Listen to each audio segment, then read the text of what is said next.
Aqara Water Leak Sensor. Aqara Water Leak Sensor detects water leak and flooding and monitors the status of water leak. When the water leak or flooding occurs, it sends an instant alert notification via app. It also works with other smart accessories to automate your home.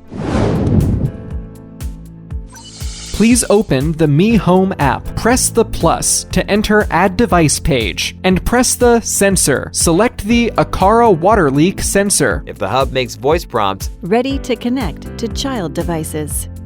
long press the reset button for 5 seconds until the blue light blinks 3 times and then release. When hearing the hub voice prompt, Child device connected.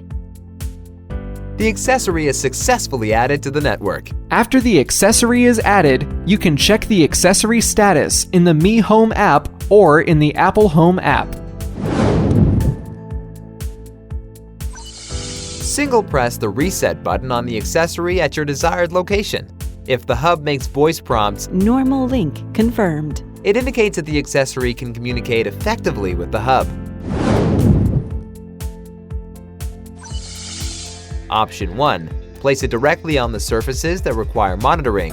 Option 2. Use a hexagonal screwdriver to loosen the sensor probe. After the wire is connected, it can be used in more scenarios. The position of the sensor antenna is above the water drop icon. Prepare a brand new CR2032 cell battery. Prepare a coin, aim the coin at the dent on the cover of the water leak sensor, and rotate it counterclockwise to open the battery cover. Remove the existing battery by hand or with a non-metallic tool. Place the new button cell battery in the battery slot. Please make sure that the positive side of the battery should face upwards. Align the battery cover with the accessory and use the coin to rotate the battery counterclockwise until the battery cover is secured while both markers are on a straight line. The battery cover is successfully attached.